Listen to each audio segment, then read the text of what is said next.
I want to start by thanking everybody who's been working around the clock to restore power and to restore water, and to ensure that we continue to meet both the food and the fuel demands of Texans across the state. I expressly want to thank the linemen, the plumbers, who are out there restoring power and water. I want to thank the first responders who are working to keep Texans safe. I want to say thanks to the truckers, the farmers, the ranchers, the grocery store workers and refinery workers who are ensuring that Texans have the food and the food supplies they need right now. Because of their tireless efforts, we continue to make tremendous strides to overcome the challenges over the past week. We're working nonstop with local and federal partners. My staff and I have been in communication with local leaders as well as emergency officials throughout the state, and we will continue to work closely with them. We're also working with the Biden administration and federal officials. I talked to the president last night, and he called to let me know that he was going to go ahead and approve the major disaster declaration that Texas would be submitting. Texas submitted that disaster declaration last night. We're still awaiting word about confirmation of what President Biden told us last night. What this approval will do is it will give Texans the ability to apply for individual assistance from FEMA, which will then provide them with funding to help fix damages to their homes that are not covered by private insurance. And once it's formally granted, the Texas Division of Emergency Management will work with local officials to help residents apply for these FEMA funds. During our conversation, the President brought up several other related topics that would fall under the umbrella of the disaster declaration, such as support from the USDA, SBA loans, as well as other relief. Right now, we have 4 immediate priorities that we're focused on. First is ensuring that we complete the process of restoring power to Texas homes. Initially, I will tell you that there are no longer any residential power outages due to the lack of power generation. However, there are still about 165,000 Texas households that remain without power. These are the result of either downed lines or the need for the power company to manually reconnect the residents to the power system. For those still without power, we want them to know that local providers are working around the clock to restore electricity. I have been following this online, and my observation shows 2 things, and that is most of the people who still remain without power were in the swath of where the storm covered the state across the central part of Texas, whether it be from West Texas to East Texas. And that secondly, it seems like about 10 to 20,000 restorations take place each hour. So I know that the local power companies are working swiftly. The second focal point today is restoring water for Texans. Today I have issued waivers to cut red tape to accelerate this process. Our actions today include the following things. To help localities get clean water back in people's homes, TCEQ, the Texas Commission on Environmental Quality, as of 5 p.m. today, is standing up a phone bank for local water utilities who are unable to get water testing at their contracted labs. This phone bank will connect local facilities with another lab that can test their water quickly. TCEQ has partnered with the EPA to stand up 3 mobile water testing labs. Also, we are partnering with local river authorities to use their water labs to assist locals with bacteria sampling. And we have partnered with the state of Arkansas to use their labs. And we are also coordinating with larger local labs that have testing availability to help some smaller municipalities. Now, related to water, restoring water to Texans also means helping Texans deal with what may be their largest challenge in the next week, and that is busted water pipes. We cannot emphasize this enough about homeowners and renters being prepared to deal with the consequences of busted water pipes. The major disaster declaration when approved by the Biden administration, will assist this process. But as I said before, you must first look to your insurance company that covers your property. Along those lines, I urge everybody, whether you're a homeowner or a renter, if you have insurance, be sure you're on the phone today, contacting your insurance provider to make sure that they are working with you to assist you in this process of dealing with busted water pipes. If, however, you're not covered by insurance, we're working both with FEMA under the major disaster declaration to make sure you get funds access to you as quickly as possible, but also in talking to some of the local leaders last night, I know that local leaders are working locally to work on advanced funding of some of these operations. Also importantly, I had a call today with the Texas Board of Plumbing Examiners to discuss additional steps that the state can take to provide assistance to Texans who are dealing with broken water pipes. We know that there will be great demand for plumbers today, tomorrow, this weekend, and the coming days. We want to make sure that we do everything we possibly can to help you gain access to the plumbers that you need to solve your plumbing and leakage problems. Along those lines, we also took action today.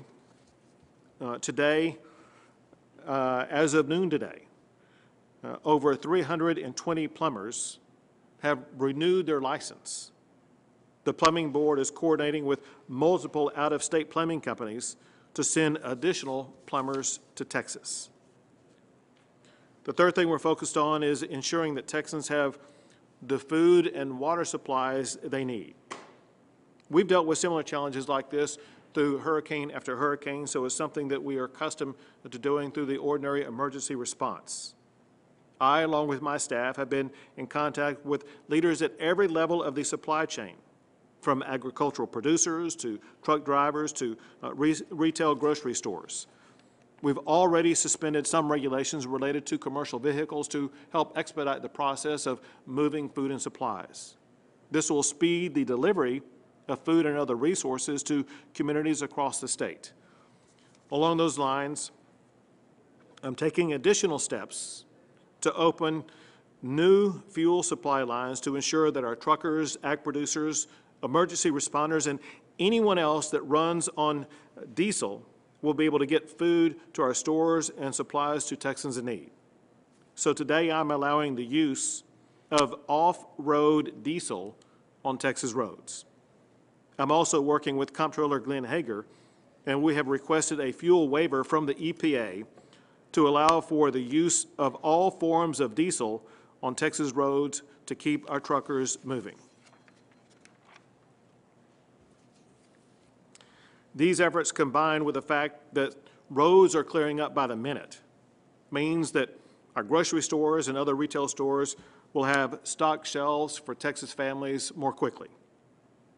In addition, today I requested a USDA disaster declaration for Cameron, Hidalgo, and Willacy counties.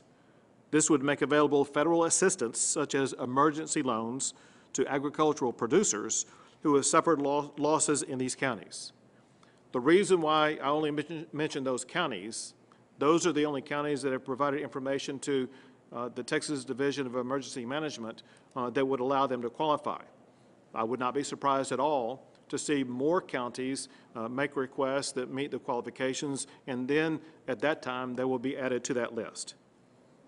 Along those lines, I have already worked directly with the Texas Farm Bureau, Texas Cattle Feeders, Texas Cattle Raisers, Texas Poultry Association, Texas Pork Association, Texas Produce Association, Texas Dairymen, Tyson Foods, and grocery providers to ensure that they have all of their needs met. In addition to that, one thing that I know is there are many Texans asking how they can help out. Our fellow Texans are very supportive of each other, and they want to reach out and be able to help you at this time in need. And I encourage those Texans who want to help out to go to one of two websites. Go to www.feedingtexas.org. That's www.feedingtexas www.redcross.org, or go to www.redcross.org. That's www.redcross.org, and work with them to provide the resources that you want to provide to help support the food or other supply needs of our fellow Texans. The fourth thing that we're focused on right now is helping our refineries get back up and running to provide Texans with the fuel they need. Frozen temperatures significantly impacted our refineries, but we are working to help them get back online to provide the fuel that Texans depend upon. We've already issued a number of waivers to expedite this process. And then earlier today, I spoke with refineries to get their input and their suggestions so that we would be able to provide them whatever type of assistance they need to get their operations back up and running again as quickly as possible. So let me just make this clear. We know for our fellow Texans, this past week has been an enormous challenge, maybe unlike any challenge that you've ever dealt with before. It's been far too burdensome for the lives of all those affected. We're working around the clock, and we will continue to work around the clock to address and to meet your needs and challenges and help you overcome them and get them put behind you.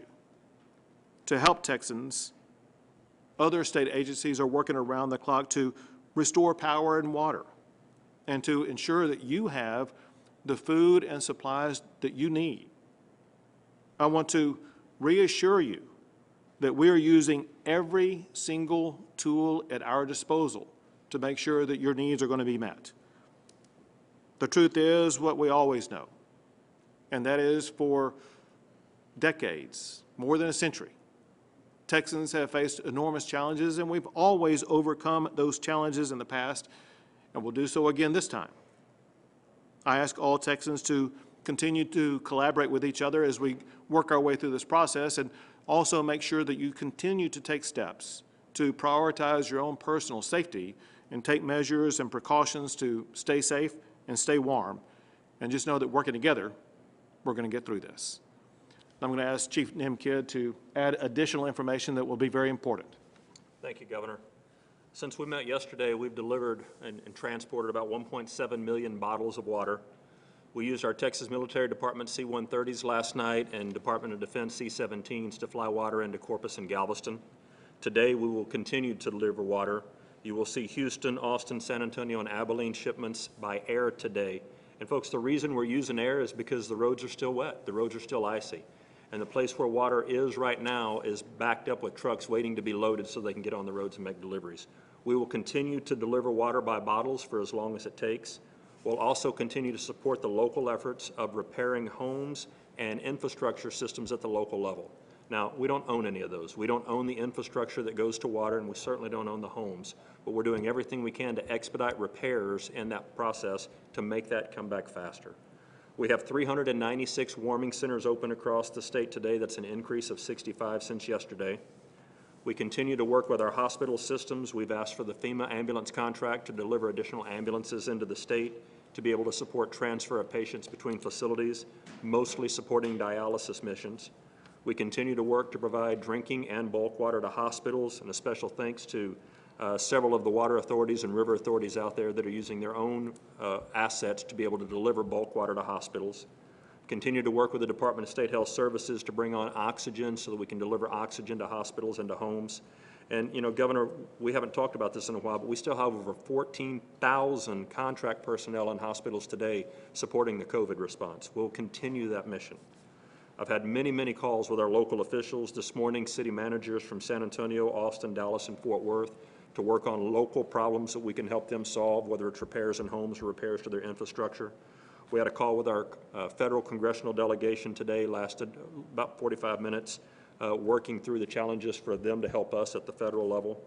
We continue to talk to insurance companies, the Department of Insurance, conversations with the Plumbing Board, as you mentioned. And later today, Governor, we want to roll out a survey tool so that our citizens can tell us the amount of damage to their homes. In many cases, they can't report that accurately right now because, as in my house, the water just barely came on last night. We're still surveying damages. we want to make sure that people have the tool to report to us what that damage assessment is so we can share it quickly. Great. Thank you. And now the Executive Director for the Texas Commission on Environmental Quality, Toby Baker. Thank you, Governor. Quick update on where we are with water across the state. Due to lack of power and frozen and broken pipes, out of approximately 7,000 local public water systems, over 1,000 systems are currently impacted, serving over 14 million Texans. I can assure you that your local utilities are working tirelessly to provide you safe drinking water. The state of Texas is also working tirelessly around the clock to assist your local utilities in those efforts, and we won't stop until the task is complete. If you are a public water system, I'd like to expand a little bit on what the governor talked about earlier with the phone bank. If you are a public water system and the lab that you are contracted with is inundated or is closed due to the weather or to a COVID, please go to our website. It's tceq.texas.gov, and you will find information about the phone bank mentioned by Governor Abbott, where we will help connect you with a lab to do the bacteria sampling required to lift your boil water notice. If you're an individual who has questions about your local water supply, you need to contact your local utility provider, not the state of Texas, because that system is maintained and operated by that local provider. With that, Governor, that's all I have at this time. Very good. We'll take a few questions. Governor, yesterday you spent a lot of time criticizing ERCOT, yet I now found out that you actually appointed 2 board members to ERCOT, one of which is also the chairwoman of the Public Utility Commission. So given that you actually appointed these people since 2017, 2018, what do you say now about your criticism when you yourself actually appointed some of these people who are running that very entity? Sure. So the way ERCOT works, obviously, it's a complex entity that is a private entity that's in charge of managing power across the state. And we have to rely upon these experts to advise us what must be done. And I want to let you know what these experts told us. They said 5 days before the winter storm hit, ERCOT assured that, quote, "We are ready for the cold temperatures coming our way." They also said that ERCOT had issued a notice to power plants to ensure that they were winterized properly. And ERCOT's annual winter assessment, which was designed to ensure the state is prepared, that assessment assured the public of Texas that there would be enough power to meet peak demand this winter. Now, what happened is ERCOT fell short on all 3 of these promises they made, which is exactly why that I have ordered the state legislature to investigate exactly why ERCOT fell short here and to make sure this never happens again. Listen, we know that you folks at home have faced struggles by going without power. We want to make sure that whatever happened in ERCOT falling short never happens again, even if it means the state stepping up, providing funds to ensure that all of the machinery that froze up and was unable to generate the power you need, that may require funding. The state of Texas should step up and provide that funding. Is there any timeline on, we're talking about water and water restoration, can you give any idea for Texans at home how long they will be without water? A lot of people here in Austin obviously are under a boil notice and at the same rate don't even have water to boil. Sure. So I will answer that in part, and then I will have Toby Baker answer in part. First, to put it in context, and that is, we were asked previously what the timeline looked like with regard to restoring power. And our answer then was as quickly as possible. And we did everything possible to get that power restored, and it happened quickly considering the circumstances we were in. The same answer applies here. We want that water supply available immediately. And we know what it's like for people to be without their water, and we know that it's intolerable. So we're doing 2 things to help them immediately.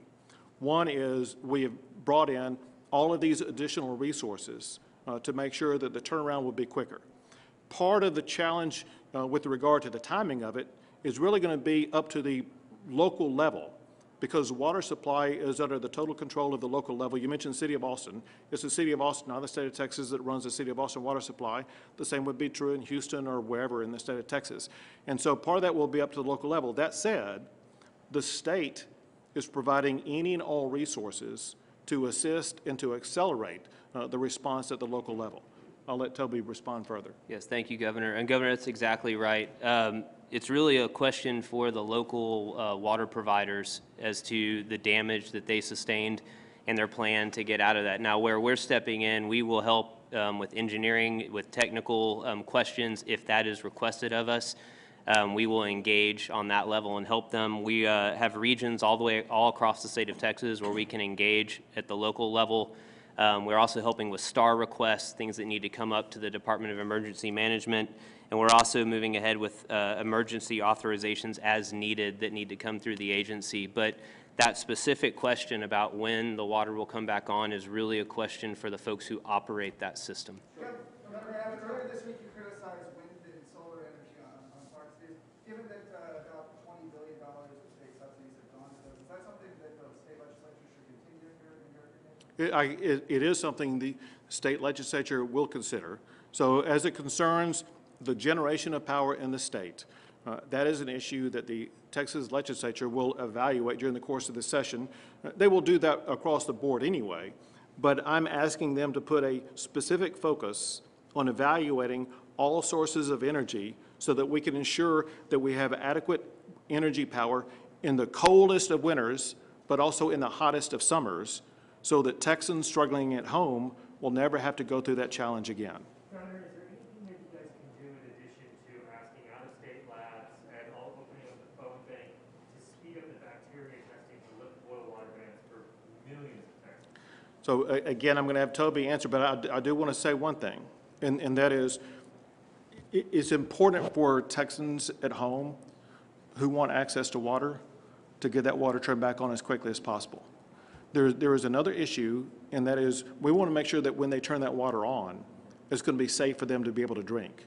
So we will take every step necessary as fast as possible to get their water back on, but also ensure that when they turn it on, it will be safe to use. But Toby will know more detail in response to your question. Yes, thank you, Governor. So we did a deep dive last night, up all night long, looking at regulations where it's really more of just a paperwork. Adds time to the process. We've identified those.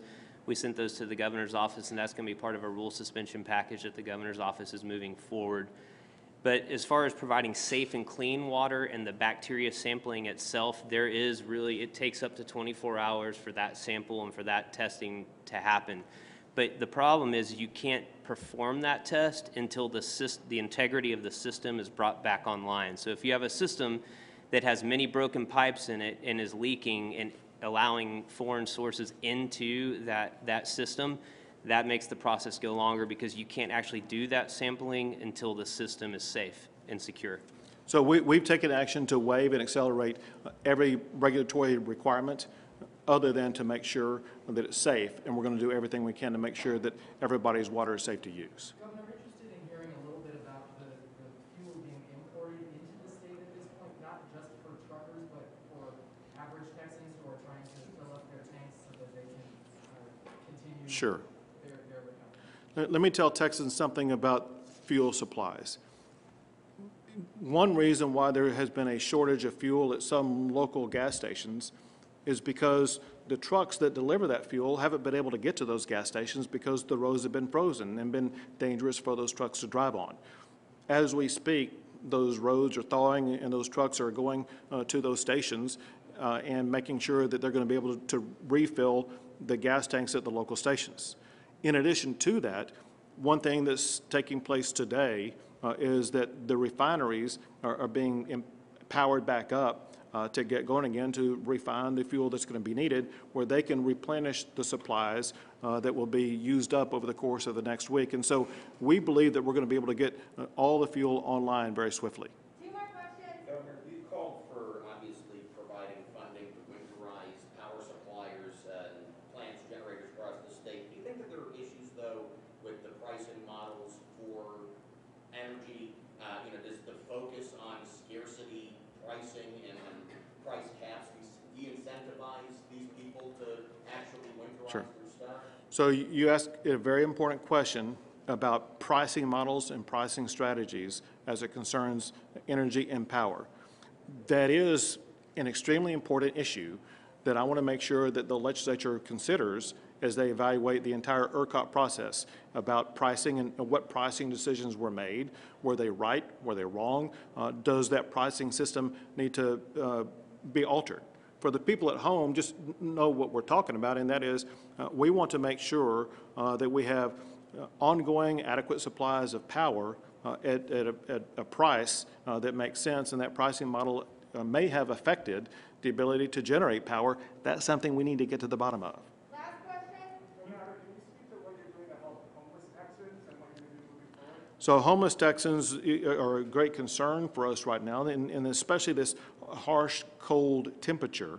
And so we're working with local officials, and this is something also that's provided funding from through the FEMA program as well as other strategies to make sure that we will be able to assist local governments in their response to address the needs of the homeless. It is a priority.